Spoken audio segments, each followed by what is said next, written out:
to invest more in the A or B rounds. Yeah. Where I think funds get larger and they start to do that, where they're buying options, you start to you're misaligned with the entrepreneur. And being a true seed fund, you can be 100% aligned with entrepreneurs and what they're trying to accomplish. But you're currently not aligned with entrepreneurs.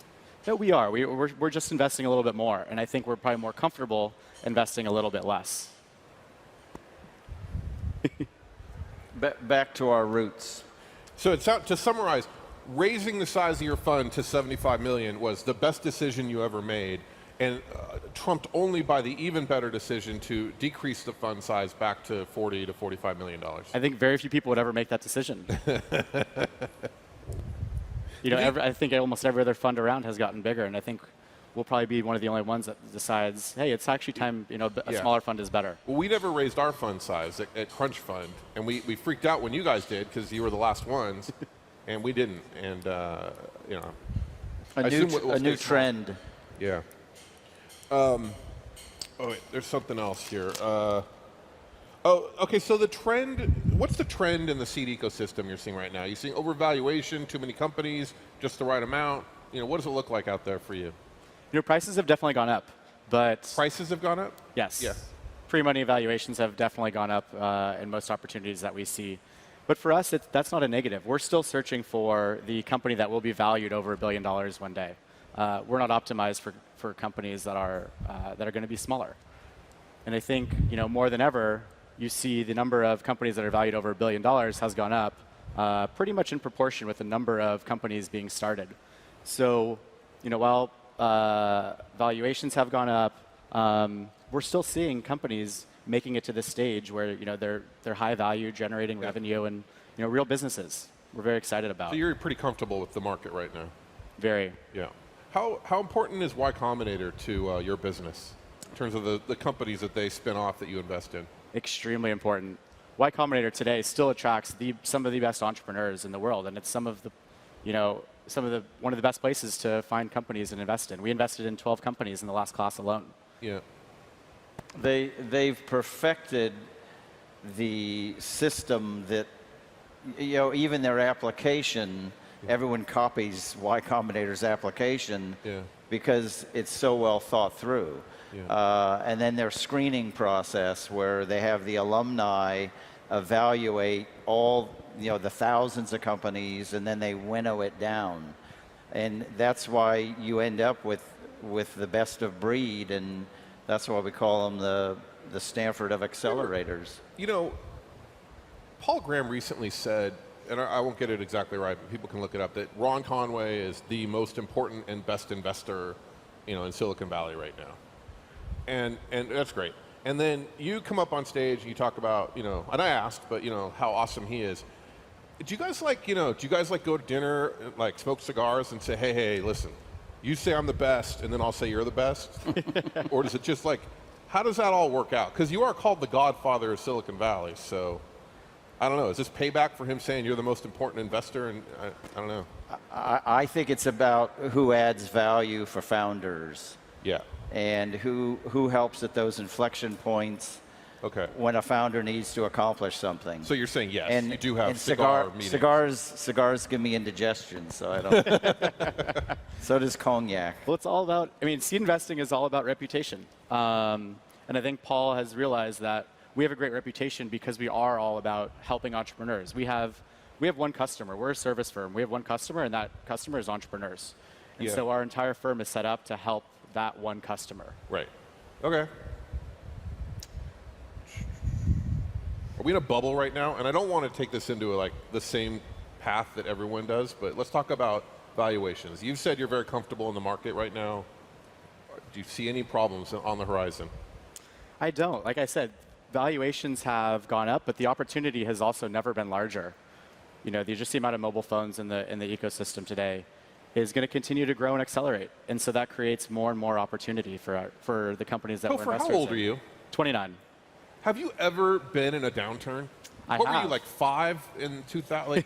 No, but seriously, there's these young guys today that have never seen anything but the perfect world that we live in now. Like, you realize that stuff goes down sometimes too, right? I was there. I was, I believe I was in 8th grade or a freshman in high school. I had made my first angel investment in Napster when I was in 8th grade. Wow. And I actually started attending meetings at angel investors when I was 13. Yeah. So it was real rough on you when the economy fell apart in 2000? Very rough. Yeah. Well, that but I got Napster to see stock it. certificate. I still have it. Doing Makes a great conversation piece. But it was really interesting seeing the downturn. I mean, all hell broke loose overnight. And I remember it distinctly. Nothing concerns you right now on the horizon about the overall economy and the technology economy? Interest rates rising, does that worry you at all? Doesn't worry me at all. Global deflation? The thing is, the companies that are great companies and great businesses will survive, will weather the storm. The companies that probably aren't the best businesses, don't have a thought-out business model, or haven't found product market fit, they'll go away. But I would say that if we're having the bubble talk or not, I would say that no matter what. I will say this. I am very concerned about the global economy, but honestly, our LPs don't pay us to be. Our LPs pay us to go invest in startups. Mm-hmm. They worry at a macro level about how much money they want in venture capital, how much they want in treasuries, how much they want, whatever. And so to some extent, it doesn't matter, right? I mean, if things get really crazy, it does. But they want us investing in venture capital because that's how they hedge their risk. And so your optimism is awesome. We're eternal optimists. Speaking of Paul Graham, I did have a dinner with him recently without cigars, a little bit of wine, and do you guys hold hands when you go out to dinner? No, our wives come with us, and we were talking about all the obsession over private company valuations today, okay. And Paul said something that really struck me. Is he said, hey, there's multiple categories of investments in the United States. You have NASDAQ, you have the NYSE, and then you have private companies. And private companies it's just another category. It's companies that have investors, and in this case, most of the investors in private companies are probably more knowledgeable than a lot of the investors in the public companies. So it's actually probably a more qualified marketplace to have investments.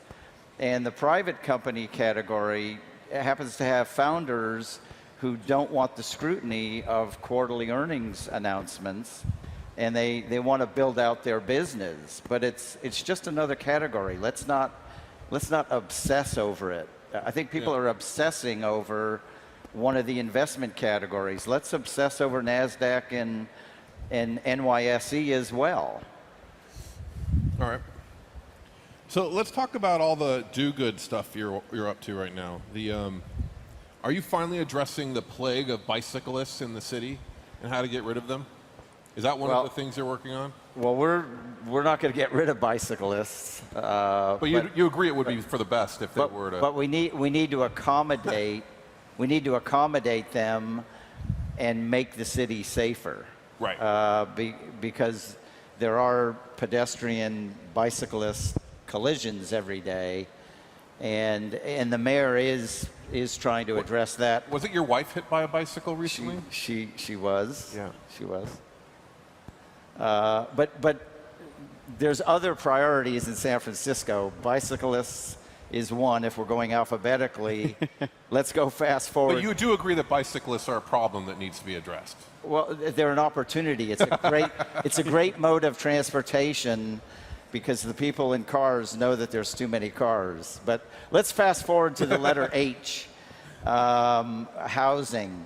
San Francisco has a huge housing problem. And the tech industry has a lot to do with the housing issue. Since 2011, 101,000 tech jobs have been created in the city of San Francisco. Give yourselves a round of applause. Yeah. San Francisco's unemployment in 2011 was approaching 10%. Today, it's less than 4%. Then the biggest problem that Ed Lee had on his agenda in 2011 was unemployment.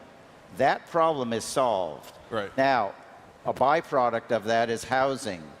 And Ed Lee has put on the ballot a housing initiative called Prop A. We have a list of the ballot initiatives that are coming on the ballot in November. And I can't stress enough that the tech industry has got to register to vote. Is this you telling people how to vote? Well, it's recommending. It's recommending.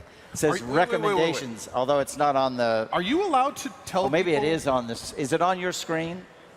Oh, great. Is this legal? Can you tell people to register to vote at the same time you tell them how to vote? Well, I swear to God, is there something like major we ask. election committee We laws? ask and we recommend. We ask and we recommend. So we ask the tech industry, if we're going to solve these issues, we got to register to vote, and then we have to vote.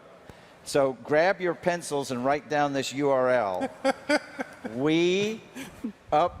weupvote.us. weupvote.us. You register to vote in 3 minutes, and then on November 3rd, you vote. And we can make change. And SF City, over 1,000 tech companies in SF are members. SF City has this, we call this a slate card, where we recommend how to vote to make San Francisco a better place. Now, how many times should people register to vote? Usually just once. 'Cause I don't Unless live you in have a the- yeah. spouse, and then Register them to vote as well? Yeah. Okay, all right. All right, well, listen, thank you so much for giving us this update. well, I want to talk about philanthropy for 1 second. Over 400 companies have signed the 1% pledge. And what is that? I talk about this every year at the Crunchies. I give an update on philanthropy. And the 1% pledge is where companies pledge 1% of their equity, 1% of their time, and 1% of their product for philanthropy. When Yelp went public, Yelp did the 1% pledge. Yep. Their 1% of their stock, when they were a startup, turned into $50 million. Yelp is now donating to the community $50 million. Salesforce was the Where does that pioneer money of this. go exactly? 400 have signed up. Thank you. Where does that money go exactly? It goes to wherever the company who signs up for the 1% pledge. Okay. What's awesome is most of the companies have a group of employees and team members decide where that money should get donated. All right. So SF is giving back. All right, thank you very much. Thank you. It's a pleasure. Yeah.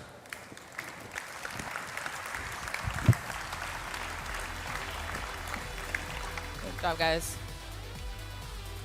So about 2.5 years ago, we had our battlefield at the New York Disrupt, and a little company called Zenefits got up on our stage and launched secretly, or maybe totally explicitly,